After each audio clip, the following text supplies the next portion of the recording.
പ്രതിസന്ധി സമയത്തെ മുഖ്യമന്ത്രിയുടെ കുടുംബസമേതമുള്ള വിദേശയാത്ര CPM-നും തലവേദനയാകുന്നു.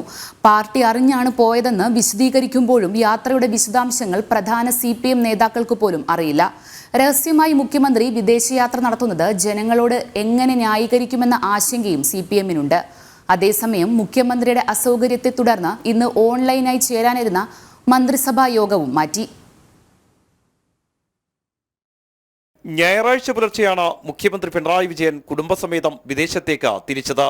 അതീവ രഹസ്യമായി നടത്തിയ യാത്രയുടെ വിശദാംശങ്ങൾ മുഖ്യമന്ത്രിയുടെ ഓഫീസ് പുറത്തുവിട്ടിരുന്നില്ല.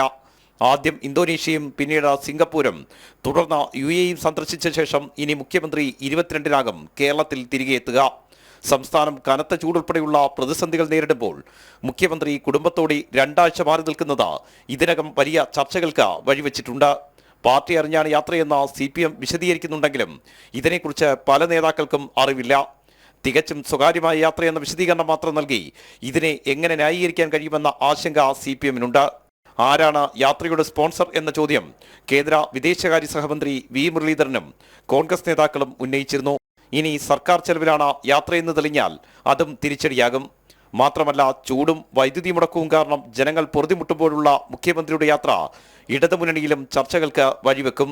മുഖ്യമന്ത്രിയുടെ അസൗകര്യം കാരണം ഇന്ന് ചേരാനിരുന്ന മന്ത്രിസഭാ യോഗവും മാറ്റിവെച്ചിരുന്നു. ഓൺലൈനായി യോഗം ചേരുമെന്ന് അറിയിച്ച ശേഷമാണ് ഇത് മാറ്റിവെച്ചത്. ഇനി 2 ആഴ്ചയ്ക്ക് ശേഷമാണ് മന്ത്രിസഭാ യോഗം ചേരുന്നതെങ്കിൽ ഭരണപ്രതിസന്ധിക്കും ഇത് വഴിവെക്കാൻ സാധ്യതയുണ്ട്. ജനം, തിരുവനന്തപുരം.